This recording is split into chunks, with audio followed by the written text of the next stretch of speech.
شهر رمضان الذي أنزل فيه القرآن هدى للناس وبينات من الهدى والفرقان. السلام علیکم ورحمۃ اللہ وبرکاتہ. نحمده ونصلی علی رسولہ الکریم، اما بعد فاعوذ باللہ من الشیطان الرجیم. بسم اللہ الرحمن الرحیم. رب اشرح لی صدری ویسر لی امری واحلل عقدۃ من لسانی یفقهوا قولی. الحمد للہ الکریم الرحیم، احمدہ سبحانہ علی فضلہ السابغ وخیرہ العمیم. لا الہ الا اللہ وحدہ لا شریک لہ یدعو الی دار السلام ویہدی من یشاء الی صراط مستقیم. تمام قسم کی تعریف اللہ کے لیے ہے جو کرم نواز اور مہربان ہے. میں اللہ سبحانہ وتعالیٰ کے کامل فضل اور عام خیر پر اس کی حمد بیان کرتی ہوں. اللہ کے سوا کوئی معبود برحق نہیں، وہ اکیلا ہے اور اس کا کوئی شریک نہیں. وہ سلامتی کے گھر کی طرف بلاتا ہے اور جس کو چاہتا ہے سیدھے رستے کی ہدایت دیتا ہے. 12واں پارہ. وما من دابة في الأرض إلا على الله رزقها ويعلم مستقرها ومستودعها كل في كتاب مبين. اور زمین پر چلنے والا کوئی جاندار ایسا نہیں جس کا رزق اللہ کے ذمہ نہ ہو، اور وہ اس کے ٹھکانے اور اس کے سونپے جانے کی جگہ کو جانتا ہے. سب کچھ ایک واضح کتاب میں درج ہے. یاد رکھیے، رزق تو اللہ کے ذمہ ہے ہی ہر ایک کا، لیکن اس نے انسان کو محنت کا حکم دیا ہے، اسباب اختیار کرنے کا حکم دیا ہے. ہر جاندار کو اللہ تعالیٰ کی طرف سے ہی روزی پہنچتی ہے اور تبھی وہ سروائیو کرتے ہیں، زندہ رہتے ہیں. سوچئے، جب میں آیت پڑھ رہی تھی اور غور کر رہی تھی کہ چیونٹیاں اور مکڑیاں اور وہ مخلوقات جن کو ہم جانتے بھی نہیں، وہ ہر روز کچھ نہ کچھ کھاتے ہیں اور شاید دن میں کئی بار کھاتے ہوں. ان سب کو رزق پہنچانے کی پلاننگ اور اس کو پہنچانا اور اس کو فراہم کرنا، یہ اللہ کی ذمہ داری ہے. خالق کی وہ کتنا عظیم رازق اور الرزاق ہے. تو جب وہ سب کو دے سکتا ہے تو وہ ہمیں بھی دے سکتا ہے. لہٰذا رزق کے معاملے میں زیادہ پریشان نہیں ہونا چاہیے، لیکن اس کا یہ مطلب نہیں کہ ہم کوشش نہ کریں یا محنت نہ کریں. انسان رزق کی تلاش کے لیے محنت کرے اور اسباب اختیار کرے، لیکن اپنے اسباب پر بھروسہ نہیں کرنا چاہیے کہ اگر میں نے یہ ڈگری لے لی تو بس میری جاب پکی، یا میں نے یہ بزنس شروع کر لیا تو میں بہت امیر بن جاؤں گا. اللہ چاہے تو بہت کچھ دے اور نہ چاہے تو کچھ بھی نہ دے. اور یاد رکھیے کہ اسباب اختیار کرنا توکل کے منافی نہیں، کیونکہ رسول اللہ صلی اللہ علیہ وسلم نے فرمایا اعقلھا وتوکل، اونٹنی کا گھٹنا باندھو اور توکل کرو، اس کو کھلا نہ چھوڑ دو. وَهُوَ الَّذِي خَلَقَ السَّمَاوَاتِ وَالْأَرْضَ فِي سِتَّةِ أَيَّامٍ، اور وہی ہے جس نے آسمانوں اور زمین کو 6 دنوں میں پیدا کیا اور اس کا عرش پانی پر تھا، تاکہ وہ تمہیں آزمائے کہ تم میں سے کون عمل میں زیادہ اچھا ہے. اور اگر آپ کہیں کہ تم لوگ موت کے بعد اٹھائے جانے والے ہو تو وہ لوگ جنہوں نے کفر کیا ضرور کہیں گے یہ تو کھلم کھلا جادو ہے. یہاں ہمیں یہ بتایا جا رہا ہے کہ اللہ سبحانہ وتعالیٰ ہمارا اس بات میں امتحان لے رہا ہے کہ ہم میں سے اچھے عمل کون کرتا ہے. یعنی زمین و آسمان کو اس نے بنایا اور زمین کی تمام چیزیں ہمارے لیے پیدا کی، اور پھر ہمارے اکرام اور خدمت میں اتنا کچھ لگا ہوا ہے، تو ہماری زندگی کا پھر کیا مقصد ہے؟ تو وہ بتایا جا رہا ہے کہ ایکم احسن عملا. اور یہاں یہ نہیں کہا گیا کہ اکثر عملا، کس کے عمل زیادہ ہیں، بلکہ یہ فرمایا جا رہا ہے کہ کس کے عمل اچھے ہیں، خوبصورت ہیں. اور اچھا عمل وہی ہوتا ہے جس کے پیچھے نیت بھی اچھی ہو اور اس کا طریقہ بھی سنت کے مطابق ہو. جب ان 2 شرائط میں سے ایک شرط بھی غائب ہو، ختم ہو جائے، تو وہ عمل ضائع ہو جاتا ہے. اور اگر ہم ایک گنی چنی مدت تک ان سے عذاب کو مؤخر کر دیں تو وہ ضرور کہیں گے کہ کس چیز نے اسے روک رکھا ہے. سنو، جس دن وہ عذاب ان پر آ جائے گا تو ان سے پھیرا نہیں جائے گا اور وہ چیز انہیں گھیر لے گی جس کا وہ مذاق اڑایا کرتے تھے.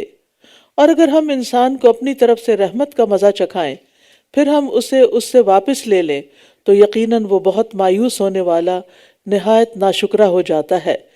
نعمتوں کے چھن جانے پر عمومی طور پر انسان کا رویہ یہی ہوتا ہے کہ اگر کوئی چیز چلی جائے ہاتھ سے، کوئی جاب چلی جائے، کوئی چیز کھو جائے، یا انسان کے جسم میں کوئی تکلیف ہو جائے، کوئی بیماری اس پر آ جائے، تو تھوڑی تکلیف ہو یا زیادہ، انسان اللہ تعالیٰ کی باقی ساری نعمتوں کو بھول جاتا ہے، سارا فوکس اسی ایک تکلیف پر آ جاتا ہے، اور پھر نا امید ہو جاتا ہے، اور گزشتہ اور موجودہ کوئی نعمت یاد نہیں رہتی۔ اسی کو ناشکری کہا گیا ہے۔ یعنی ناشکری صرف یہ نہیں کہ میں شکر ادا نہیں کرتی، ایسا تو زبان سے کوئی نہیں کہتا، ہاں سبھی کہتے ہیں ہم شکر ادا کرتے ہیں، لیکن شکر کیسے پتہ چلے گا کہ تکلیف کے وقت ہمارا رویہ کیا ہوتا ہے، اس وقت ہماری زبان سے کیا نکلتا ہے، ہمارے دل میں کیا خیالات آتے ہیں۔ تو ہم سب نے اس پہ ورک کرنا ہے، کیونکہ یہ کمزوری کسی نہ کسی درجے میں ہم سب میں پائی جاتی ہے کہ تکلیف آنے پر ساری نعمتوں کو بھول جانا اور اللہ کو پھر کم یاد کرنا۔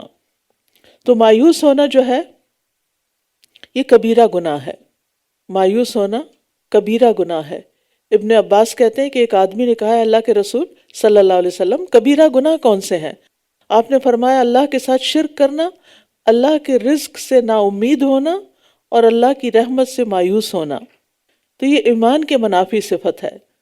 تو مایوسی جو ہے مومن کی صفت کے خلاف ہے، کیونکہ مومن کو جب نعمت ملتی ہے تو وہ شکر کرتا ہے، اور سختی میں صبر کے ساتھ ساتھ اپنے رب سے اچھی امید بھی رکھتا ہے۔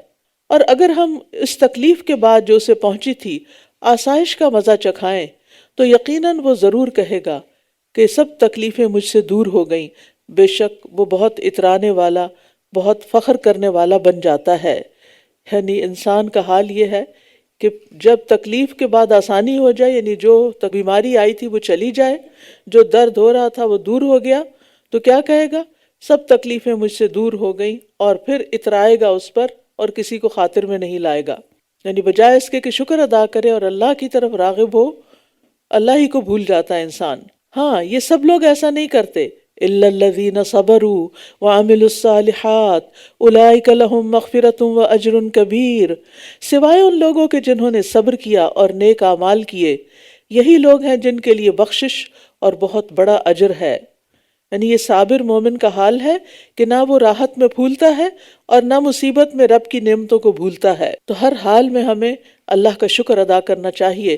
نبی صلی اللہ علیہ وسلم جب کوئی اچھی چیز دیکھتے تو فرماتے الحمدللہ الذی بنعمتہ تتم الصالحات، اور اگر کوئی تکلیف ہوتی تو فرماتے الحمدللہ علی کل حال، ہر حال میں اللہ کی تعریف اور شکر ہے۔ یعنی اگر نعمت تھی تب بھی شکر، اور اگر تکلیف ہے تب بھی شکر۔ تو آپ کی طرف جو وحی کی جاتی ہے شاید آپ اس کا کچھ حصہ چھوڑنے والے ہیں، اور آپ کا سینہ اس سے تنگ ہوتا ہے کہ یہ کہتے ہیں کہ اس پر کوئی خزانہ کیوں نہ اتارا گیا، یا اس کے ساتھ کوئی فرشتہ کیوں نہ آیا۔ یقیناً آپ تو صرف خبردار کرنے والے ہیں، اور اللہ ہر چیز پر نگران ہے۔ کفار ہر وقت کوئی نہ کوئی معجزہ لانے کی فرمائش کرتے رہتے تھے کہ آپ پہ کوئی خزانہ کیوں نہیں آتا، کوئی آپ بہت پہاڑی سونے کا بنا دیجئے، یا کوئی فرشتہ ساتھ لے آئیے۔ تو اس طرح کی فرمائشیں ہوتی تھی۔ تو نبی صلی اللہ علیہ وسلم کو یہاں تسلی دی جا رہی ہے کہ آپ ان کی باتوں سے پریشان اور غمزدہ نہ ہو، بلکہ آپ اپنا جو کام ہے، اپنا جو مشن ہے اس پر فوکسڈ ہوں اور کرتے جائیں جو آپ کر رہے ہیں، ان کی باتوں کو اگنور کر دیں۔ اور یہی سبق ہم سب کے لیے ہے کہ جب ہم نیکی کو پا لیں اور نیکی کو سمجھ جائیں اور نیکی پر ہمارا ایمان پکا ہو جائے تو بس پھر اس کو کر جائیں، چاہے لوگ کیسی بھی باتیں کیوں نہ بنائیں، پھر لوگوں کی پرواہ نہ کریں، کیونکہ نیکی تو ہوتی وہ ہے جو اللہ کے لیے کی جائے اور اللہ کے حکم کے مطابق کی جائے۔ یا یہ کہتے ہیں کہ اس قرآن کو اس نے خود گھڑ لیا ہے، کہہ دیجئے پھر تم بھی اس جیسی گھڑی ہوئی 10 صورتیں لے آؤ، اور اگر تم سچے ہو تو اللہ کے سوا جنہیں تم بلا سکتے ہو بلا لو، یعنی دنیا بھر سے مدد لے لو اور یہ کر کے دکھاؤ۔ لیکن اگر تم ایسا نہیں کر سکتے تو پھر مان جاؤ کہ یہ اللہ کی کتاب ہے اور اپنی زندگیوں کو اس کے مطابق بدل لو۔ پھر اگر یہ تمہاری بات کا جواب نہ دیں تو جان لو کہ بے شک یہ قرآن اللہ کے علم سے نازل کیا گیا ہے، اور یہ کہ اس کے سوا کوئی معبود نہیں۔ تو کیا تم اسلام لانے والے ہو؟ کیا تم فرما بردار بنتے ہو؟ من کان یرید الحیات الدنیا وزینتها نوفی الیہم اعمالہم فیہا وہم فیہا لا یبخسون۔ جو کوئی دنیا کی زندگی اور اس کی زینت چاہتا ہو، دنیا کی رونقیں، دنیا کے عیش و عشرت، ہم انہیں اس دنیا میں ان کے اعمال کا پورا پورا بدلہ دے دیں گے، یعنی دنیا میں ان کی مرضی پوری کر دیں گے اور اس دنیا میں ان سے کمی نہ کی جائے گی۔ بات یہ ہے کہ کفار اور مشرکین جو تھے وہ بھی نیکی کے کئی کام کیا کرتے تھے، ان میں سے کئی بڑے سخی تھے، حاجیوں کو گرم کھانا کھلاتے، پانی پلاتے، ان کی خدمت کرتے اور چیریٹی کے بہت سے کام کرتے تھے، لیکن ان کا مقصد کیا ہوتا تھا کہ اس کے عوض ہمیں دنیا میں ہی بدلہ ملے اور ہماری شہرت ہو اور ہمارا نام بلند ہو۔ تو اس پر اللہ تعالیٰ نے بتا دیا کہ جو ایسا چاہے گا پھر دنیا میں اس کو اس کے کیے کا بدلہ مل جائے گا، آخرت میں اس کے لیے کچھ نہیں۔ ہاں یہ ہے کہ آخرت میں ان نیکیوں کے سبب ان کے عذاب میں شاید کچھ تخفیف ہو جائے، یعنی جو زیادہ بڑے مجرم وہ زیادہ بڑے عذاب میں ہوں گے اور جو ان میں سے کم درجے کے ہیں ان کا عذاب کم ہوگا۔ لیکن یہ بات پکی ہے کہ ایمان کے بغیر آخرت میں کوئی نیکی کام نہ آئے گی، کوئی فائدہ نہ دے گی۔ کوئی شخص اخلاق کا کتنا بھی اچھا ہو، کتنے بھی بڑے بڑے نیکی کے کام کرے، کتنا بھی مال و دولت خرچ کر ڈالے، لیکن اگر اس کا ایمان درست نہیں تو اس کے لیے اس کے بدلے میں آخرت میں کچھ نہیں۔ ہاں دنیا میں اس کو کچھ نہ کچھ فائدہ ہو جائے گا، لیکن دنیا کا بڑے سے بڑا فائدہ بھی چھوٹا ہے، قلیل ہے۔ اور ہم سب کو بھی یہ یاد رکھنا چاہیے، مسلمانوں کو بھی، کہ دنیا کی شہرت کے لیے کی جانے والی نیکی آخرت میں کوئی حصہ نہ پائے گی، اور اخلاص نیت نہ ہو تو عبادت کا کوئی اجر ہی نہیں۔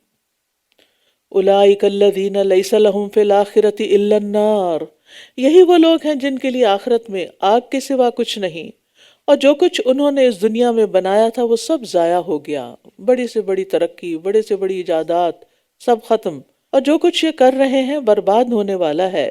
تو بات یہ ہے کہ ریاکاری سے کیا ہوا کوئی بھی عمل، چاہے روزے رکھے جائیں یا نمازیں پڑھی جائیں یا صدقات کیے جائیں یا جہاد کیا جائے، اس کا آخرت میں کچھ بھی فائدہ نہ ہوگا، بلکہ آپ صلی اللہ علیہ وسلم نے فرمایا یہ سب سے پہلے لوگ ہوں گے جن کو جہنم میں سب سے پہلے ڈال کر ان سے جہنم کی آگ کو بھڑکایا جائے گا، کہ جو بہت بڑے عالم تھے لیکن دکھاوے کے بنے ہوئے تھے، بہت بڑے سخی تھے لیکن شہرت کے لیے، اور بہت بڑے بڑے کارنامے کرتے تھے لیکن بہادر کہلانے کے لیے، یعنی میدان جنگ میں بڑے بڑے کارنامے دکھاتے لیکن بہادر کہلانے کے لیے۔ تو بات یہ ہے کہ انسان چھوٹا عمل کرے یا بڑا کرے، بس اللہ کی رضا کے لیے کرے۔ ابو ہریرہ نے جب یہ روایت بیان کی تو بہت زار و قطار روئے، کیونکہ غلط نیت کی وجہ سے انسان کا سارا عمل برباد ہو جائے گا۔ اللہ تعالی ہم سب کو محفوظ رکھے۔ ہمیں ہر روز اس کی دعا کرنی چاہیے کہ اللہ ہماری نیتوں کو سلامت رکھ اور ان کو صرف اپنے چہرے کے لیے خالص کر لے۔ کیا بھلا وہ شخص جو اپنے رب کی طرف سے ایک روشن دلیل پر ہو اور اس کی طرف سے یعنی اللہ کی طرف سے ایک گواہ بھی اس کے پیچھے آیا ہو، اور اس سے پہلے موسیٰ کی کتاب بھی رہنما اور رحمت تھی، یہی لوگ اس قرآن پر ایمان لاتے ہیں، اور تمام گروہوں میں سے جو کوئی اس کا انکار کرے گا تو آگ ہی اس کے وعدے کی جگہ ہوگی، بس آپ اس کی طرف سے کسی شک میں نہ رہیے، بے شک یہ قرآن آپ کے رب کی طرف سے سراسر حق ہے، لیکن اکثر لوگ ایمان نہیں لاتے۔ یہاں کافر اور مومن کا فرق بتایا گیا ہے۔ ایک وہ شخص ہے جو منکر ہے، کافر ہے، اس کے مقابلے میں ایک دوسرا شخص ہے جو اللہ کی طرف سے دلیل پر قائم ہے، اور اس پر ایک گواہ یعنی قرآن یا پیغمبر بھی، اسی طرح اس سے قبل نازل ہونے والی کتاب تورات بھی اس کی گواہی دیتی ہے اور وہ ایمان لے آتا ہے، اور دوسرا شخص جو ایمان نہیں لاتا۔ کیا یہ دونوں برابر ہو سکتے ہیں؟ ایک کے پاس بھرپور دلائل ہیں حق پر ہونے کے، اور دوسرا ان سے بالکل خالی ہے۔ وَمَنْ أَظْلَمُ مِمَّنِ افْتَرَىٰ عَلَى اللَّهِ كَذِبًا، اور اس سے بڑا ظالم کون ہوگا جو اللہ پر جھوٹ گھڑے۔ یہی لوگ اپنے رب کے روبرو پیش کیے جائیں گے اور گواہ کہہ اٹھیں گے کہ یہی وہ لوگ ہیں جنہوں نے اپنے رب پر جھوٹ بولا۔ سنو، ان ظالموں پر اللہ کی لعنت ہے، جو اللہ کے راستے سے روکتے ہیں اور اس میں ٹیڑھا پن تلاش کرتے ہیں، اور وہ آخرت کے بھی انکاری ہیں۔ یعنی کچھ لوگ ایسے ہیں کہ جو باقاعدہ لوگوں کو اللہ کے دین سے روکتے ہیں، فلاں جگہ نہ جانا، درس نہ سننا، فلاں کو نہ سننا، حالانکہ خود سنا ہی نہیں ہوتا، خود پتہ ہی نہیں ہوتا کہ کیا کہا جا رہا ہے، اور دور دور سے بہکانا شروع کر دیتے ہیں شیطان کے بہکاوے میں آ کر اور بعضوں کا جیلسی کی وجہ سے یا کچھ اور مقاصد کی وجہ سے. تو ایسے لوگ دراصل آخرت پر ایمان نہیں رکھتے، کیونکہ جو آخرت پر ایمان رکھتا ہے وہ جانتا ہے کہ میں جو بھی کر رہا ہوں مجھے اس کا جواب دینا ہوگا، اس کا حساب ہوگا، اس کا بدلہ دینا ہوگا. اور بعض لوگ خود بھی اللہ کی نافرمانیاں کرتے ہیں اور دوسروں کو بھی اس پر اکساتے ہیں اور اطاعت کے کاموں سے روک دیتے ہیں. یہ لوگ اللہ کو زمین میں عاجز کرنے والے نہ تھے، اور ان کے لیے اللہ کے سوا کوئی مددگار بھی نہیں. ان کے لیے عذاب دگنا کیا جائے گا. نہ وہ سننے کی طاقت رکھتے تھے اور نہ ہی وہ دیکھتے تھے. نہ یہ سننے کی طاقت رکھتے تھے اور نہ ہی یہ دیکھتے تھے. یہی وہ لوگ ہیں جنہوں نے اپنی جانوں کو خسارے میں ڈالا، اور گم ہو گئے ان سے وہ جھوٹ جو یہ گھڑا کرتے تھے. کوئی شک نہیں کہ یقیناً یہی آخرت میں سب سے زیادہ خسارہ پانے والے ہیں. ان الذین آمنوا وعملوا الصالحات، بے شک جو لوگ ایمان لائے اور انہوں نے نیک عمل کیے اور اپنے رب کی طرف عاجزی کی، یہی لوگ جنت کے ساتھی ہیں، وہ اس میں ہمیشہ رہنے والے ہیں. اخبتوا الی ربہم، اخبات کا مطلب ہوتا ہے جھکنا، عاجزی کرنا، مطمئن ہونا. کفار اور مشرکین کے بعد ایمان والوں کا تذکرہ ہے کہ جو ایمان لا کر نیک عمل بھی کریں اور اپنے رب کے سامنے جھک جائیں، یعنی اس کے فیصلوں پر راضی ہو جائیں، تقدیر کے فیصلوں پر پریشان نہ ہوں. تو ایسے ہی لوگ جنت کے مالک ہوں گے. مومن کی صفت حدیث میں آئی ہے کہ وہ فرما بردار ہوتا ہے. فرمایا المؤمن کالجمل الانفی، مومن فرما بردار اونٹ کی طرح ہوتا ہے، اسے جہاں بھی لے جایا جائے وہ چل پڑتا ہے، یعنی اس کے اندر انا نہیں ہوتی، اکڑ نہیں ہوتی. اس کو جب حق بات پتہ چلتی ہے تو وہ خوشی کے ساتھ اس کو قبول کر لیتا ہے اور اپنی پرانی عادت کو چھوڑ کر نئی عادت اختیار کر لیتا ہے. یعنی اس کے اندر اڈیپٹیبلٹی ہوتی ہے، اور یہ ایک بہت بڑی کوالٹی ہے کہ انسان بدلتے ہوئے حالات کے مطابق، بدلتے ہوئے موسم کے مطابق چینج کو ایکسیپٹ کرے اور نئے ماحول کو اڈیپٹ کرے.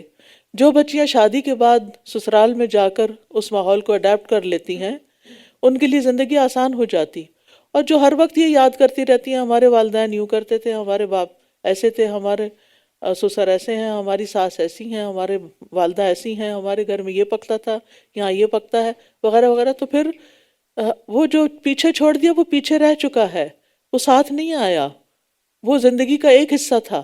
اب زندگی ایک نئے موڑ پر آ گئی ہے. اب آپ آج کے حالات کیا ہیں ان کے مطابق اپنے آپ کو ڈھالنا ہے، لیکن اس ڈھالنے کا مطلب یہ نہیں کہ اللہ کی نافرمانیاں شروع کر دیں. بعض لوگ کسی اسلامی ملک میں رہتے ہیں تو وہاں پر خوب پردہ کرتے ہیں اور بہت نمازی ہوتے ہیں، اور جو ہی ان کو یورپ جانے کا موقع ملتا ہے تو بالکل وہ اپنا حال حلیہ بدل لیتے ہیں اور اپنی جو بیسک عبادات یعنی فرائض کے درجے کی عبادات ہیں اس کو بھی چھوڑ دیتے ہیں.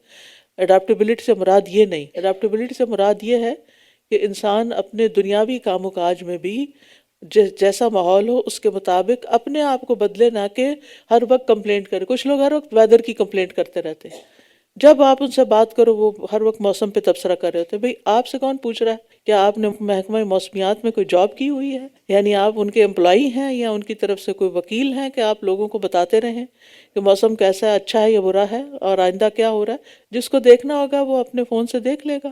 آپ کو ہر وقت یہ اطلاع دینے کی ضرورت نہیں ہے، لیکن ان کے پاس کوئی اور بات کرنے کو نہیں ہوتی تو پھر یہی کرتے ہیں. تو مطلب یہ ہے کہ اگر موسم ٹھنڈا ہو رہا ہے تو آپ جرسی پہن لیں، اور اگر گرمی ہو گئی ہے تو کھڑکی کھول لیں، بات ختم. ان باتوں پہ وقت ضائع کرنے کی کیا ضرورت ہے؟ انسان کیوں نہ کوئی علم کی بات کرے، کوئی تعمیری بات کرے، ایسی بات کرے جس سے کسی کو ویلیو ایڈ کرے کسی کی زندگی میں. یعنی یہ ہمیں سوچ لینا چاہیے کہ جب ہم باتیں کرتے ہیں تو ہم دوسرے کو کیا فائدہ پہنچا رہے ہیں، دوسرے تک کیا خیر لے کے جا رہے ہیں. اگر اور کچھ نہیں تو اس کا دل ہی خوش کر دیں، لیکن فضول باتوں سے اجتناب کریں اور گھسی پٹی باتوں سے. مثل الفریقین کالاعمی والاصم والبصیر والسمیع هل یستویان مثلا افلا تذکرون. ان دونوں گروہوں کی مثال ایسی ہے جیسے ایک اندھا و بہرا ہو اور دوسرا دیکھنے اور سننے والا ہو. کیا یہ دونوں مثال میں برابر ہو سکتے ہیں؟ کیا پھر بھی تم نصیحت حاصل نہیں کرتے؟ یہاں ایک مثال بیان کی گئی ہے، مثل الفریقین، دو گروہوں کی مثال. مثال سے منظر سامنے آ جاتا ہے اور بات کو سمجھنا آسان ہو جاتا ہے. مقصد یہ ہے کہ مومن جو ہے وہ دیکھنے اور سننے والا ہوتا ہے، اس کے برعکس جو انکار کرنے والا ہے وہ اندھا اور بہرا ہوتا ہے، اور دونوں ایک دوسرے کے اپوزٹ ہوتے ہیں، خلاف اور ضد ہوتے ہیں۔ تو کیا تم سمجھتے نہیں کہ سیدھے راستے پر اندھا بہرا شخص کیسے چل سکتا ہے جو نہ خود راستہ دیکھے اور نہ بتانے سے سنے؟ تو اسی لیے نہ ماننے والے قیامت کے دن جا کر کیا کہیں گے؟ وَقَالُوا لَوْ كُنَّا نَسْمَعُ أَوْ نَعْقِلُ مَا كُنَّا فِي أَصْحَابِ السَّعِيرِ، اگر ہم سنتے، حق بات اچھی بات سنتے رہتے یا سمجھتے ہوتے، یعنی بعض لوگ سنتے ہیں سمجھتے کچھ نہیں، سمجھنے کی کوشش نہیں کرتے، تو وہ کان رکھتے ہوئے بھی بہرے ہیں، یہ قرآن بتاتا ہے ہمیں۔ تو وہ کہتے ہیں کاش ہم سن لیتے یا سمجھ لیتے تو آج بھڑکتی ہوئی آگ والوں میں سے نہ ہوتے، جہنم ہمارا ٹھکانہ نہ ہوتا۔ تو اس لیے انسان کو دنیا میں رہتے ہوئے اپنی فیکلٹیز کو استعمال کر کے حق کو تلاش بھی کرنا چاہیے، اس کو پہچاننا بھی چاہیے، اور اس کے بعد حق سامنے آ جائے تو اس کو قبول کر کے اس کے مطابق اپنی زندگی ڈھال لینی چاہیے۔ پھر فرمایا وَلَقَدْ أَرْسَلْنَا نُوحًا إِلَىٰ قَوْمِهِ إِنِّي لَكُمْ نَذِيرٌ مُبِينٌ، اور یقیناً ہم نے نوح کو اس کی قوم کی طرف بھیجا، اس نے کہا بے شک میں تمہارے لیے کھلم کھلا ڈرانے والا ہوں، یہ کہ تم اللہ کے سوا کسی اور کی عبادت نہ کرو، یقین جانو مجھے تم پر ایک دردناک دن کے عذاب کا ڈر ہے۔ تو ہر رسول کی ایک ہی دعوت رہی ہے، اور وہ کیا؟ لا الہ الا اللہ، صرف اللہ کی عبادت کرو۔ اور پھر آپ دیکھیں کہ یہاں عذاب یوم علیم، زیادہ درد اور الم والا دن، یعنی وہ دن ہی بڑا تکلیف دہ ہوگا، عذاب تو تکلیف دہ ہوگا ہی، اور یہ زیادہ ڈرانے کے لیے بات کی گئی ہے، یعنی جس دن وہ آئے گا وہ دن ہی سراسر المناک ہوگا، نہایت دردناک ہوگا۔ تو اس کی قوم میں سے جن سرداروں نے کفر کیا تھا کہنے لگے کہ ہم تو تمہیں اپنے ہی جیسا ایک انسان دیکھتے ہیں، اور ہم تمہیں دیکھتے ہیں کہ تمہاری پیروی صرف وہ لوگ کر رہے ہیں جو بظاہر دیکھنے میں ہم سے کمتر ہیں۔ یعنی یہ بھی جائزہ لے رہے تھے کہ ماننے والے کون ہیں، کس کلاس سے تعلق رکھتے ہیں، اور ہم تمہارے لیے اپنے اوپر کوئی فضیلت نہیں دیکھتے، بلکہ ہم تو در حقیقت تمہیں جھوٹا سمجھتے ہیں۔ اس نے کہا اے میری قوم، کیا غور کیا تم نے کہ اگر میں اپنے رب کی طرف سے ایک واضح دلیل پر قائم ہوں اور اس نے مجھے اپنے پاس سے رحمت بھی عطا کی ہو، پھر وہ تم پر چھپا دی گئی ہو، تو کیا ہم زبردستی اس کو تم پر چپکا دیں جبکہ تم اسے ناپسند کرنے والے ہو؟ تو نوح علیہ السلام کا یہ جواب بہت ہی جامع جواب تھا کہ ایک تو میرے پاس میرے رب کی طرف سے اللہ کی توحید اور اپنی رسالت کے مضبوط دلائل اور پختہ یقین موجود ہے، یعنی وَآتَانِي رَحْمَةً مِّنْ عِنْدِهِ۔ دوسرا یہ کہ نبوت کسی کی محنت کا نتیجہ نہیں یا کسی کی وراثت میں نہیں ملتی، یہ تقسیم اللہ کے ہاتھ میں ہے، جسے چاہے دے، غریب ہے یا امیر۔ جیسا کہ مکہ والوں نے بھی نبی صلی اللہ علیہ وسلم پر اعتراض کیا تھا کہ یہ قرآن ان دو بستیوں میں سے کسی بڑے آدمی پر کیوں نہیں نازل کیا گیا؟ تو اللہ سبحانہ وتعالیٰ نے فرمایا کیا یہ تیرے رب کی رحمت تقسیم کرتے ہیں؟ ہم نے خود ان کے درمیان ان کی معیشت دنیا کی زندگی میں تقسیم کی، کسی کو امیر کرنا اور کسی کو غریب بنانا یہ اللہ کا کام ہے۔ بعض لوگ انتہائی ذہین، بہت عقل مند، بہت محنتی ہوتے ہیں لیکن کچھ کما نہیں پاتے، اور کچھ لوگ لکھنا پڑھنا بھی نہیں جانتے، صرف انگوٹھا لگاتے ہیں اور ملینئر ہوتے ہیں۔ اور پھر یہ ہے کہ اس کے ساتھ انہوں نے یہ بھی بتا دیا کہ ہم زبردستی نہیں کریں گے تمہارے ساتھ، جس کو ماننا ہے وہ مان لے، اور اگر غریب لوگ مان رہے ہیں تو یہ ان کے اپنے بھلے میں ہے، اور امیر لوگ اس کو ٹھکرا رہے ہیں تو اپنا نقصان ہے ان کا۔ وَيَا قَوْمِ لَا أَسْأَلُكُمْ عَلَيْهِ مَالًا، اور اے میری قوم، میں اس کام پر تم سے کسی مال کا سوال نہیں کرتا، یعنی تمہیں جو ہدایت دینے کا کام کر رہا ہوں، اللہ کا پیغام پہنچا رہا ہوں تم تک، تو میں تم سے کسی مال کا سوال نہیں کرتا، میرا اجر تو اللہ کے ذمہ ہے، اور میں ان لوگوں کو جو ایمان لائے ہیں دور کرنے والا نہیں ہوں۔ یعنی آپ اگر چاہیں کہ تب شرط لگائیں کہ آپ تب مسلمان ہوں گے جب یہ غریب لوگ آپ کی مجلس سے اٹھ جائیں، تو میں ایسا کرنے والا نہیں ہوں۔ بے شک وہ اپنے رب سے ملاقات کرنے والے ہیں، جبکہ میں دیکھتا ہوں کہ تم ایسے لوگ ہو جو جہالت برت رہے، تمہارا مطالبہ غلط ہے۔ ان لوگوں کو آخر کس بنا پر یہاں سے اٹھا دیا جائے جو حق کی تلاش میں آئے ہیں، حق طلب کرنے کے لیے آئے ہیں؟ تو پیغمبر جو ہیں وہ لوگوں کا مال لینے نہیں آتے، مال و متاع کا مطالبہ نہیں کرتے، ان کا اجر اللہ کے ذمہ ہوتا ہے۔ اور ایک بات یاد رکھیے، جسے دین کے کام کی اجرت کا خیال دل میں اگر آتا ہے تو ٹھیک ہے، کچھ لوگوں کی ضرورت ہو سکتی ہے، ظاہر زندگی کا ایک پہیہ چلانا ہے، لیکن اس کی لالچ نہیں ہونی چاہیے کہ ہمیں کچھ ملے تو ہم کچھ کریں گے، نہیں ملے گا تو کچھ نہیں کریں گے۔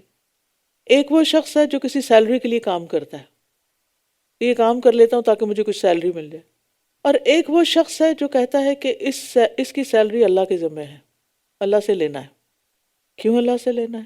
کیونکہ اللہ جو دیتا ہے وہ کوئی اور دے ہی نہیں سکتا، لیکن پھر وہ اپنی نیت پر قابو رکھے، یہ نہیں کچھ دن تو یہ جذباتی بات کر لے اور پھر اس کے بعد رونا دھونا شروع کر دے کہ میرے ساتھ بڑا ظلم ہو رہا ہے، مجھے کچھ نہیں دیا جا رہا اور میرے حالات مشکل میں ہیں۔ نہیں، پھر اگر کمٹمنٹ کی ہے تو کمٹمنٹ کرے۔ اچھا، بعض لوگ کہتے ہیں ہم بس اللہ کے لیے کام کریں گے، لیکن ان کے کام کی کوالٹی کچھ بھی نہیں ہوتی، کیونکہ وہ اس طرح محنت نہیں کرتے، کیونکہ انہیں یہ ڈر نہیں ہوتا کہ ہمیں کوئی نکال دے گا۔ وہ سمجھتے ہیں یہ فری کے ورکرز ہیں، لہٰذا جیسا بھی کرتے ہیں آتے رہیں۔ لیکن کرنے والوں کو یہ سوچنا چاہیے کہ اگر ہم اللہ کی خاطر آ رہے ہیں اور اللہ کی خاطر کوئی نیکی کا کام کر رہے ہیں تو اس کی کوالٹی تو سیلری والوں سے بھی کہیں زیادہ بہتر ہونی چاہیے۔ اور ہاں، اگر کچھ لوگ سیلری بھی لے رہے ہوں تو ان کو بھی یہ سوچنا چاہیے کہ ہم اس کے لیے نہیں کر رہے، اور یہ تو اس کی قیمت ہو بھی نہیں سکتی، اس کا اصل اجر تو اللہ کے پاس ہے، لہٰذا مجھے صرف اتنے گھنٹے کام نہیں کرنا چاہیے جتنی کہ مجھے سیلری دی جا رہی ہے، مجھے اس سے ایکسٹرا بھی کرنا چاہیے جو صرف اور صرف اللہ کے لیے ہو، اور وہ اس سارے کام پر کسی قسم کا کسی پر بھی کوئی احسان نہ جتائے اور کسی کے آگے بھی روئے نہ کہ میں بہت تھک گیا ہوں، مجھ سے بہت کام لیا جاتا ہے۔ وَيَا قَوْمِ مَن يَنصُرُنِي مِنَ اللَّهِ إِن طَرَدتُّهُمْ أَفَلَا تَذَكَّرُونَ، اور اے میری قوم، اگر میں نے انہیں دور کر دیا تو اللہ کے مقابلے میں کون میری مدد کرے گا؟ کیا پھر تم نصیحت نہیں پکڑتے؟ اور نہ میں تم سے یہ کہتا ہوں کہ میرے پاس اللہ کے خزانے ہیں، اور نہ میں غیب جانتا ہوں، اور نہ میں کہتا ہوں کہ میں کوئی فرشتہ ہوں، اور نہ میں ان لوگوں کے بارے میں جنہیں تمہاری نگاہیں حقیر سمجھتی ہیں یہ کہتا ہوں کہ اللہ انہیں ہرگز کوئی بھلائی عطا نہ کرے گا۔ اللہ اسے خوب جانتا ہے جو ان کے دلوں میں ہے۔ اگر میں ایسا کہوں بے شک میں تب ضرور ظالموں میں سے ہو جاؤں گا۔ انہوں نے کہا، اے نوح، بے شک تم نے ہم سے جھگڑا کیا، پھر ہم سے بہت زیادہ جھگڑا کیا۔ ہاں دیکھیے، خود الزام لگاتے، خود غلط بات کرتے، اور اگر نوح علیہ السلام کلیریفیکیشن دیتے تو اس کو یہ جھگڑا سمجھ لیتے۔ یعنی بعض لوگوں کی عادت یہ ہوتی ہے نا کہ وہ خود خوب جھگڑتے ہیں، اور اگر آپ تھوڑی سی بھی اپنی صفائی پیش کریں تو اس کو لے نہیں پاتے۔ بس لے آؤ ہمارے پاس وہ عذاب جس کا تم ہم سے وعدہ کرتے ہو، اگر تم سچوں میں سے ہو۔ اس نے کہا، بے شک اللہ ہی اسے تم پر لائے گا اگر وہ چاہے گا، اور تم ہرگز اللہ کو عاجز کرنے والے نہیں ہو۔ یعنی یہ میرا کام تو ہے نہیں، یہ تو اللہ کا کام ہے۔ اللہ جب تک چاہے تمہیں مہلت دے، جب چاہے تمہیں پکڑ لے۔ یہ میرا ذاتی کام نہیں کہ تم مجھے کوئی نقصان دے رہے تو میں تمہیں فوراً ہی تمہیں پکڑ لوں۔ اصل میں انہیں یہی بات تو سمجھ نہیں آ رہی تھی نا، آپ کے مخالفین کو، کہ نوح علیہ السلام یہ سب کچھ اپنی طرف سے نہیں کر رہے، یہ اللہ کے پیغمبر ہیں، اللہ کی طرف سے پیغام لے کر آئے ہیں۔ اس نے کہا، بے شک اللہ ہی اسے تم پر لائے گا اگر وہ چاہے گا، وہ جیسے چاہے کرے، اور تم ہرگز اللہ کو عاجز کرنے والے نہیں ہو۔ اور اگر میں تمہاری خیرخواہی کرنا بھی چاہوں تو میری خیرخواہی تمہیں کچھ فائدہ نہ دے گی اگر اللہ تمہیں بھٹکانے کا ارادہ رکھتا ہو۔ وہی تمہارا رب ہے اور اسی کی طرف تم لوٹائے جاؤ گے۔ یا یہ کہتے ہیں کہ اس نے اسے خود گھڑ لیا ہے، کہہ دیجئے اگر میں نے اسے خود گھڑ لیا ہے تو میرے جرم کا ذمہ مجھ ہی پر ہے، اور میں اس جرم سے بری ہوں جو تم کر رہے ہو۔ اور نوح کی طرف وحی کی گئی کہ بے شک اب تمہاری قوم میں کوئی اور ایمان نہ لائے گا مگر جو ایمان لا چکا، تو جو وہ کرتے رہے ہیں، تو جو یہ کرتے رہے ہیں اس پر غم نہ کرو، اس پر غم نہ کرو، کیونکہ پیغمبر کا دل بڑا نرم ہوتا ہے، وہ انکار کرنے والوں کے برے انجام کو سوچ کر بھی غمگین ہوتا ہے۔ خود نبی صلی اللہ علیہ وسلم کا بھی ایسا ہی حال ہوتا تھا، تو آپ کو اس سے روکا گیا کہ آپ ان پہ غم نہ کریں، اپنی جان مت گلائیں۔ اور اس چیز کو آپ نے بھی محسوس کیا ہوگا کہ جب آپ اپنے بچوں کو کوئی ایسی بات بتاتے ہیں جو آپ سمجھتے ہیں کہ انہیں کر لینی چاہیے، لیکن اگر وہ نہیں کرتے تو پھر آپ کے دل کا حال کیا ہوتا ہے کہ ان کا کیا بنے گا۔ اگر ان کے ایمان میں کوئی ڈاؤٹس ہیں تو سخت پریشانی ہوتی ہے کہ ان کا کیا بنے گا، اور اگر ان کی نمازوں میں کوئی کمی بیشی ہے تو پریشانی ہوتی ہے، اور اگر وہ جماعت سے نہیں نماز پڑھتے تو پریشانی ہوتی ہے، اور اگر وہ وقت پر اپنا کوئی کام نہیں کرتے تو یعنی ایک ماں کا دل جو ہوتا ہے وہ کتنا شفیق اور مہربان ہوتا ہے کہ بچے کی چھوٹی سی دنیا کی تکلیف پر بھی تڑپ اٹھتا ہے تو جس ماں کو یہ پتا ہو کہ آخرت کی تکلیف بہت بڑی ہے تو اس کے دل کا پھر کیا حال ہوگا. اور پیغمبر جو ہوتے ہیں وہ تو ماؤں سے بھی بڑھ کر شفیق ہوتے ہیں اپنی قوم کے لیے، خیر خواہ ہوتے ہیں ان کے. اب اللہ تعالیٰ نے بتا دیا کہ بس اب اور کوئی ایمان لانے والے نہیں، لہٰذا اب ان کی دنیا سے صفائی کا کام شروع. وَاصْنَعِ الْفُلْكَ بِأَعْيُنِنَا وَوَحْيِنَا، اور تم ہماری نگاہوں کے سامنے اور ہماری وحی کے مطابق کشتی بناؤ. اور جن لوگوں نے ظلم کیا مجھ سے ان کے بارے میں بات نہ کرنا. یہاں اللہ تعالیٰ منع کر رہے ہیں کہ ظالموں کے حق میں کوئی سفارش نہ کرنا. یہ جملہ یاد رکھیے گا کیونکہ آگے نوح علیہ السلام جب اپنے بیٹے کے بارے میں دعا کرتے ہیں تو اللہ تعالیٰ ناراض ہوتے ہیں. بے شک یہ غرق کیے جانے والے ہیں. اور وہ کشتی بنا رہا تھا، اور جب کبھی اس کی قوم کے سردار اس کے پاس سے گزرتے تو وہ اس کا مذاق اڑاتے. وہ کہتا اگر تم ہمارا مذاق اڑاتے ہو تو بے شک ہم بھی تمہارا مذاق اڑائیں گے جیسا کہ تم ہمارا مذاق اڑا رہے ہو. یہ بھی یاد رکھیے کہ دین کے راستے میں انبیاء کا مذاق اڑایا جاتا رہا ہے. نوح علیہ السلام کشتی بنا رہے تھے تو سب لوگ دیکھ کے ہنستے تھے کہ یہ خشکی پہ یہ کشتی کیسے چلے گی، لیکن وہ یہ نہیں جانتے تھے کہ یہ کشتی نجات کا ذریعہ بنے گی.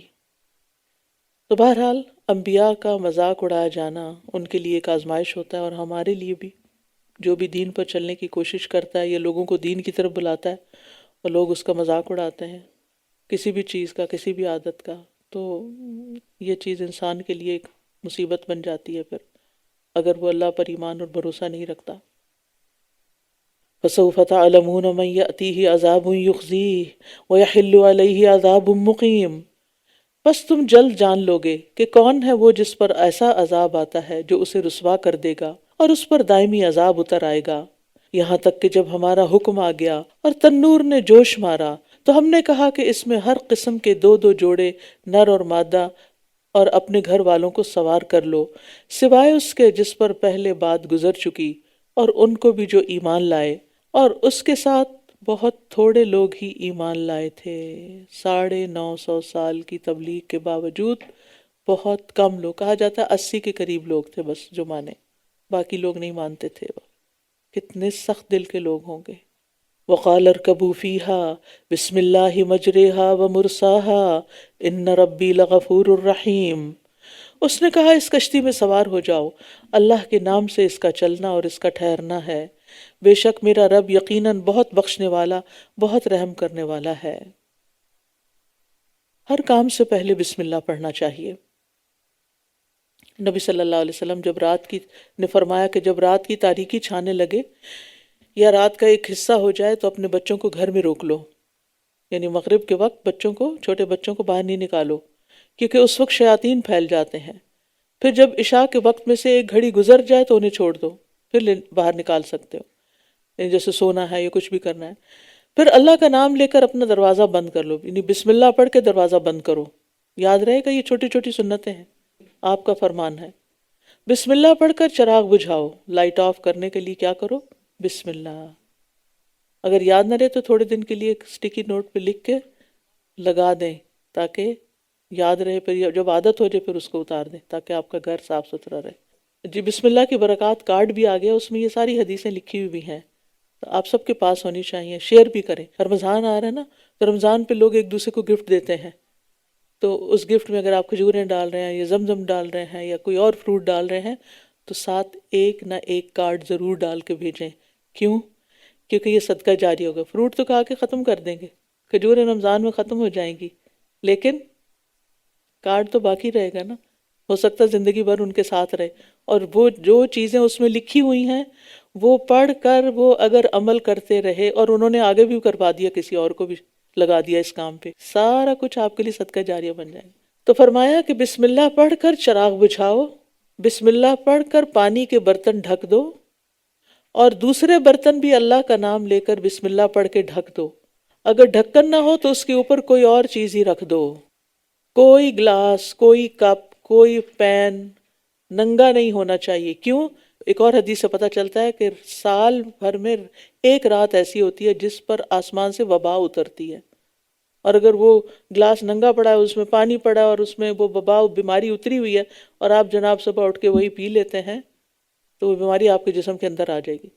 تو بہت سے لوگوں کو پتہ نہیں چلتا کہ کیا بیماری ہے، لیکن ہمیں تو نبی صلی اللہ علیہ وسلم نے وحی کے ذریعے یہ علم دیا ہے جس کو ہم ویلیو نہیں کرتے۔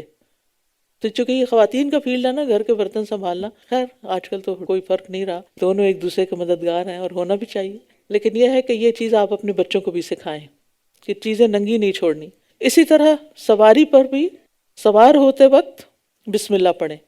آپ نے فرمایا ہر اونٹ کے کوہان پر ایک شیطان ہوتا ہے، جب تم اس پر سوار ہونے لگو تو اللہ کا نام لے کے سوار ہو جیسا کہ تمہیں حکم دیا گیا ہے، پھر اسے اپنے قابو میں کر لو، اللہ اسے سواری کے قابل بنا دے گا۔ تو گاڑی چلاتے ہوئے بھی بسم اللہ، گاڑی کا دروازہ کھولتے ہی بسم اللہ، اور یہ نہ سوچے لوگ نہیں پڑھتے۔ اور وہ انہیں لے کر پہاڑوں جیسی موجوں میں چل رہی تھی۔ آپ سوچئے پہاڑ جیسی موج، یعنی کشتی ایک دفعہ وہ اوپر جاتی موج کے ساتھ، پھر نیچے آتی، پھر اوپر جاتی، پھر نیچے، کیسی رائڈ ہوگی وہ۔ اور نوح نے اپنے بیٹے کو پکارا جبکہ وہ ایک الگ جگہ میں تھا، یعنی ساتھ نہیں تھا، کہیں اور تھا۔ اے میرے پیارے بیٹے، ہمارے ساتھ سوار ہو جاؤ، آ جاؤ ساتھ چلیں، اور کافروں کے ساتھ نہ رہو۔ وَلَا تَكُن مَعَ الْكَافِرِينَ۔ اس کی دوستی، اس کا ساتھ، اس کی محبت اور اس کا اٹھنا بیٹھنا اپنے والدین کے ساتھ نہیں تھا، وہ موو آؤٹ ہو گیا تھا، وہ کفار کے ساتھ رہتا تھا، اور انہی جیسی عادتیں اپنا لی تھیں، اور انہی جیسی سوچیں، اور انہی جیسے خیالات، اور انہی جیسی عادات، اور انہی کی طرح کے طور طریقے۔ بچوں کو جہاں تک جب تک ممکن ہو ساتھ رکھیے، کیونکہ آندھیاں تیز ہیں، ان کے ایمان کی حفاظت لازم ہے، کیونکہ ماحول اپنا اثر رکھتا ہے۔ یہ کیسے ہو سکتا باہر سنو پڑی ہوئی اور آپ باہر نکلو آپ کو ٹھنڈ نہ لگے؟ کوئی کہنے نہیں مجھے نہیں لگتی، مجھ پہ ماحول کا اثر نہیں ہوتا۔ کیسے نہیں ہوتا؟ ماحول کا اثر لازماً ہوتا ہے۔ لہٰذا اگر وہ کچھ وقت باہر گزارتے ہیں تو کچھ وقت ان کو اپنے ساتھ رکھے، نو میٹر واٹ، تاکہ جو آپ کے اندر ہے وہ ان تک منتقل ہو، ان کا ایمان نہ جائے، ان کا دین نہ جائے۔ اور اس سے بڑھ کر کوئی نیکی نہیں ہوگی کہ آپ اپنے بچوں کو ٹائم دیں۔ وَهِيَ تَجْرِي بِهِمْ فِي مَوْجٍ كَالْجِبَالِ، پہاڑوں جیسی موجوں سے طوفان کے پانی کی وسعت کا بھی اندازہ لگائیں، اس کی طغیانی اور جوش اور غضب، اور اس کے ساتھ ساتھ کشتی کی مضبوطی بھی۔ کیسی کشتی بنائی نوح علیہ السلام نے کہ اتنے شدید ہچکولوں میں بھی وہ مضبوط تھی، وہ آرام سے چل رہی تھی۔ وہ بولا ان قریب میں کسی پہاڑ کی طرف پناہ لے لوں گا جو مجھے پانی سے بچا لے گا۔ کہا آج کے دن اللہ کے حکم سے بچانے والا کوئی نہیں مگر جس پر وہ رحم فرمائے۔ اس دوران ان دونوں کے درمیان ایک موج حائل ہو گئی، اللہ اکبر، تو وہ غرق ہونے والوں میں سے ہو گیا۔ یاد رکھیے دنیاوی اسباب خواہ کتنے ہی بڑے کیوں نہ ہوں، جب اللہ کسی کو سزا دینے کا ارادہ کر لیتا ہے تو کوئی سبب کام نہیں آتا، کوئی کام نہیں آتا، کوئی پہاڑ کام نہیں آتا۔ اور فرما دیا گیا اے زمین تو اپنا پانی نگل جا۔ نگلتے کیسے؟ سپ سپ کر کے، ایک دم۔ کھانا جب آپ چبا لیتے ہیں تو کیا ہوتا ہے؟ پھر ایک دم نگل جاتے ہیں۔ تو ایسا لگتا ہے کہ جیسے زمین یکا یک پانی نگل گئی، ڈرائی ہو گئی۔ اور اے آسمان تو تھم جا، بارش بند، کیونکہ کام ہو گیا۔ اور پانی خشک کر دیا گیا، یعنی زمین پہ جو پانی تھا وہ سب ڈرائی ہو گیا، ورنہ وہ کیسے رہتے۔ اور معاملے کا فیصلہ کر دیا گیا، اس قوم کو ختم کر دیا گیا، وائپ آؤٹ کر دیا گیا۔ اور کشتی جودی، یعنی ایک پہاڑ کا نام جودی پہاڑ پر جا ٹھہری، یعنی اتنی اونچی اونچی موجیں تھیں کہ وہ پہاڑ تک گئی اور وہیں پر رک گئی۔ جس وقت حکم ہوا کہ پانی اتر جائے تو وہ واپس نہیں نیچے اتری، وہیں رک گئی، کیونکہ اللہ نے اس کو نشانی بنانا تھا۔ اور فرما دیا گیا رحمت سے دوری ہو ظلم کرنے والوں کے لیے، ظالموں پر لعنت ہو۔ یہ جودی پہاڑ جو ہے نا عراق اور ترکی کے درمیانی علاقے میں، جسے کردستان کہتے ہیں، موصل کی طرف۔ تورات میں نوح علیہ السلام کی کشتی کے ٹھہرنے کی جگہ کو ارارات بتایا گیا، جو ارمینیا کے پہاڑی سلسلے کا نام ہے اور آج بھی اسی سے مشہور ہے۔ اور چند سال پہلے کچھ سیاحوں نے اس پہاڑ پر ایک بڑی کشتی کے ٹوٹے ہوئے تختے بھی دریافت کیے، اس کی تصویریں بھی آپ نے دیکھی ہوں گی، لیکن یقین سے کیسے کہیں کہ یہ واقعی وہی کشتی ہے۔ بہرحال اللہ بہتر جانتا ہے، اگر وہی ہے تو اللہ نے اس کو نشانی بنا دیا۔ نوح علیہ السلام کی قوم جو تھی یہ دجلہ اور فرات کی وادی میں آباد تھی، جو بعد میں عراق کے نام سے مشہور ہوئی ہے۔ وَنَادَى نُوحٌ رَبَّهُ، اور نوح علیہ السلام نے اپنے رب کو پکار کر کہا اے میرے رب بے شک میرا بیٹا میرے گھر والوں میں سے ہے، اور یقیناً تیرا وعدہ سچا ہے اور تو سب حاکموں سے بہتر حاکم ہے۔ فرمایا اے نوح بے شک وہ تمہارے گھر والوں میں سے نہیں ہے۔ اللہ اکبر۔ بے شک وہ ایسا عمل ہے جو غیر صالح ہے، بس تم مجھ سے وہ سوال نہ کرو جس کا تمہیں کچھ علم نہیں، میں تمہیں نصیحت کرتا ہوں کہ تم جاہلوں میں شامل نہ ہو۔ حضرت نوح علیہ السلام نے قرابت نسبی یعنی اپنی حسب نسب کے رشتے کا لحاظ کرتے ہوئے اسے اپنا بیٹا کہا تھا، لیکن اللہ سبحانہ وتعالیٰ نے اس کو کہا کہ نہیں، وہ بیٹا ہی نہیں تمہارا، کیونکہ اللہ تعالیٰ کے نزدیک جو رشتہ ایمان کی بنیاد پر ہو وہ قرابت کے بنیاد سے بھی زیادہ قریب ہوتا ہے، اس لیے نفی کر دی گئی کہ وہ تیرے گھرانے میں سے نہیں۔ یعنی نبی کا اصل گھرانہ تو وہی ہے جو اس پر ایمان لائے، چاہے وہ کوئی بھی ہو، کسی بھی رنگ نسل سے ہو، اور اگر کوئی ایمان نہیں لاتا چاہے وہ نبی کا باپ ہو جیسے ابراہیم علیہ السلام کے والد، یا بیٹا ہو جیسے نوح علیہ السلام کے بیٹے، یا بیوی ہو جیسے لوط علیہ السلام کی بیوی، وہ نبی کے گھرانے کا فرد نہیں کہلاتا، اس سے رشتہ ختم۔ یاد رکھنے کی بات یہ ہے کہ ایمان اور عمل صالح کے علاوہ کوئی رشتہ داری کام نہیں آئے گی کہ میں فلاں عالم کا بیٹا ہوں، اسکالر کا بیٹا ہوں، یا فلاں مبلغ کا بیٹا ہوں، یا فلاں سید گھرانے سے ہوں، یا نبی صلی اللہ علیہ وسلم کی آل میں سے ہوں، کچھ کام نہیں آئے گا جب تک کہ ایمان اور عمل نہ ہو۔ آج کل تو لوگ بزرگوں کو ہی بس اپنی نجات کے لیے کافی سمجھتے ہیں، جو کہ ایک بہت بڑی بھول ہے۔ قال رب انی اعوذ بک ان اسألک ما لیس لی بہ علم والا تغفر لی وترحمنی اکن من الخاسرین۔ اس نے کہا اے میرے رب بے شک میں تیری پناہ لیتا ہوں اس بات سے کہ میں تجھ سے وہ سوال کروں جس کا مجھے کچھ علم نہیں، اور اگر تو نے میری بخشش نہ کی اور مجھ پر رحم نہ کیا تو میں خسارہ پانے والوں میں سے ہو جاؤں گا۔ نوح علیہ السلام نے فوراً اپنی بات سے رجوع کر لی۔ فرمایا گیا اے نوح ہماری طرف سے سلامتی کے ساتھ اتر جاؤ، اور برکتیں ہوں تم پر اور ان جماعتوں پر جو ان میں سے تمہارے ساتھ ہیں، اور کچھ اور جماعتیں ہیں جنہیں ہم عنقریب فائدہ دیں گے، پھر انہیں ہماری طرف سے دردناک عذاب آ پکڑے گا۔ تو ایمان والوں پر اللہ کی سلامتی اور برکتیں ہیں، اور ان لوگوں پر بھی جو نوح علیہ السلام کے ساتھ تھے، یعنی وہ سارے مومن جو قیامت تک تمہاری اور تمہارے ساتھ والوں کی نسل سے پیدا ہوں گے۔ لیکن ہوا کیا کہ ان میں سے پھر جو اگلی قوم آئی اس کا بھی یہی حال ہوا، کچھ تو ایمان والے تھے اور کچھ ان کی نیک لوگوں کی اولاد میں سے بھٹک گئے۔ تلک من انباء الغیب نوحیہا الیک، یہ غیب کی خبریں ہیں جنہیں ہم آپ کی طرف وحی کر رہے ہیں، اس سے پہلے نہ تو آپ اور نہ آپ کی قوم انہیں جانتی تھی، بس آپ صبر کیجئے، بے شک اچھا انجام متقین کے لیے ہے۔ وَإِلَىٰ عَادٍ أَخَاهُمْ هُودًا، اور عاد کی طرف ہم نے ان کے بھائی ہود کو بھیجا، اس نے کہا ہے میری قوم اللہ کی عبادت کرو، اس کے سوا تمہارا کوئی معبود نہیں، تم تو محض جھوٹ گھڑ رہے ہو۔ اے میری قوم میں تم سے اس پر کسی اجر کا سوال نہیں کرتا، میرا اجر تو اسی کے ذمہ ہے جس نے مجھے پیدا کیا ہے، پھر بھی تم عقل سے کام نہیں لیتے۔ اور اے میری قوم اپنے رب سے بخشش طلب کرو، پھر اس کی طرف لوٹ آؤ، وہ تم پر آسمان سے خوب برسنے والی بارش بھیجے گا اور تمہاری قوت پر مزید قوت کا اضافہ کرے گا، اور تم مجرم بن کر منہ نہ پھیرو۔ تو گناہوں سے توبہ بارشوں کے نزول کا سبب ہے۔ تو اور اصل بات یہ ہے کہ استغفار اللہ کے عذاب سے حفاظت اور امان ہے۔ نبی صلی اللہ علیہ وسلم نے فرمایا بندہ جب تک اللہ عز و جل سے استغفار کرتا رہتا ہے اس وقت تک اللہ کے عذاب سے محفوظ رہتا ہے، اس پر عذاب نہیں آتا۔ تو یہ ہم سب کو اپنی ہیبٹ بنا لینی چاہیے کہ دن میں ہو سکے تو 70 سے 100 بار استغفار کریں، اور اگر کسی وجہ سے نہیں کر پائے تو کم از کم 3 دفعہ استغفر اللہ الذی لا الہ الا هو الحی القیوم واتوب الیہ پڑھے، کیونکہ یہ سارے گناہوں کی معافی کا ذریعہ بن جاتا ہے۔ انہوں نے کہا اے ہود تو ہمارے پاس کوئی واضح دلیل نہیں لایا۔ سبحان اللہ، پیغمبر سب کچھ بتا کے بھی کہ نہیں ہمیں نہیں سمجھ آ رہی، اور نہ ہی ہم تیری بات کی وجہ سے اپنے معبودوں کو چھوڑنے والے ہیں۔ اصل مشکل تو یہاں تھی نا، اور نہ ہی ہم تیری بات ماننے والے ہیں۔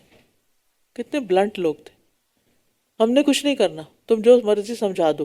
اللہ کے پیغمبر کے ساتھ یہ کر رہے ہیں۔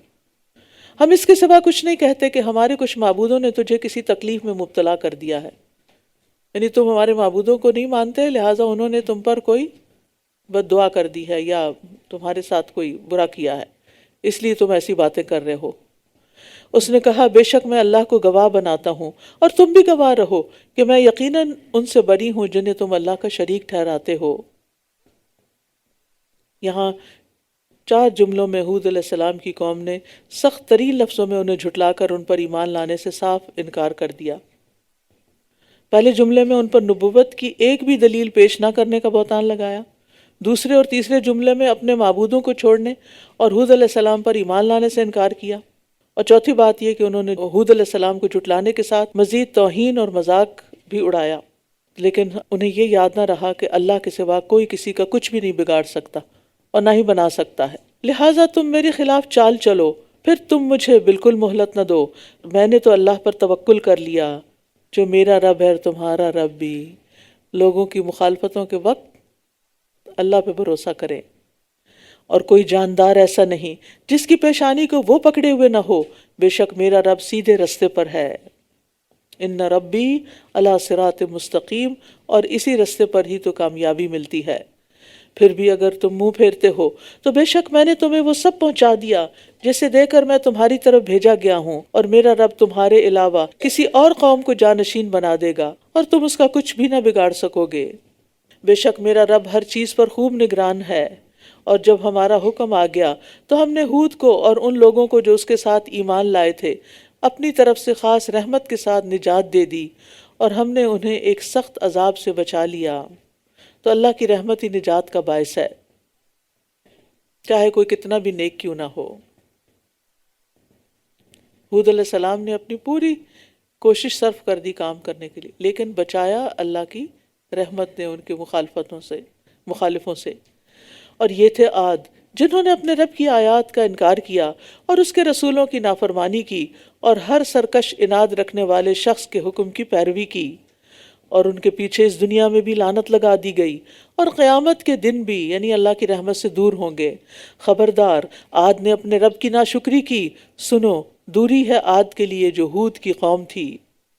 اور سمود کی طرف ان کے بھائی صالح کو بھیجا، اس نے کہا ہے میری قوم، تم اللہ کی عبادت کرو جس کے سوا تمہارا کوئی معبود نہیں، وہی ہے جس نے تمہیں زمین سے پیدا کیا اور اسی میں تمہیں آباد کیا، بس اس سے مغفرت طلب کرو، پھر اس کی طرف لوٹ آؤ، بے شک میرا رب بہت قریب ہے، جواب دینے والا ہے۔ ان ربی قریب مجیب، قریب ہم سے اپنے علم کے ساتھ ہے، اپنی قدرت کے لحاظ سے ہے، اور مجیب دعاؤں کا قبول کرنے والا ہے۔ دن میں بھی دعائیں قبول ہوتی ہیں، خاص طور پر رات کے آخری حصے میں جب اللہ تعالیٰ آسمان دنیا پر آتے ہیں اور فرماتے ہیں کوئی ہے جو مجھ سے دعا کرے تو میں اس کی دعا قبول کر لوں، کوئی ہے مجھ سے مانگنے والا تو میں اسے عطا کر دوں، کوئی مجھ سے بخشش طلب کرنے والا ہے کہ میں اس کو بخش دوں۔ تو اس وقت کی دعاؤں کا اہتمام کیجیے۔ اب تو رمضان ہے، رمضان آنے والا ہے الحمدللہ، تو آپ نے سحری کے لیے تو اٹھنا ہی اٹھنا ہے نا۔ اگر آپ بھرپور سحری نہیں بھی کر سکتے تو آپ کم از کم پانی کا ایک گلاس ساتھ رکھ لیں، کھجور رکھ لیں، سحری کے بغیر نہ روزہ رکھیں، اور اس کے ساتھ دعا کرنا مت بھولیں۔ جو بھی آپ کی پسندیدہ دعائیں ہیں جو روز یہاں یاد کرتے ہیں اس کو دہرا لیں۔ وہ کہنے لگے اے صالح، اس سے پہلے تو تم ہمارے درمیان ایسے نوجوان تھے جس سے بہت سی امیدیں وابستہ تھیں، کیا تم ہمیں ان بتوں سے روکتے ہو جن کی عبادت ہمارے آباء و اجداد کرتے رہے؟ اور ہم تو اس دین کے بارے میں جس کی طرف تم ہمیں بلاتے ہو بے چین کر دینے والے شک میں مبتلا ہیں۔ اس نے کہا اے میری قوم، کیا تم نے غور کیا اگر میں اپنے رب کی طرف سے ایک واضح دلیل پر اپنے رب کی طرف سے ایک واضح دلیل پر ہوا اور اس نے مجھے اپنی طرف سے رحمت عطا کی ہو، تو اگر میں نے اس کی نافرمانی کی تو کون اللہ کے مقابلے میں میری مدد کرے گا؟ پھر تم مجھے اور ہی زیادہ نقصان میں ڈال دو گے۔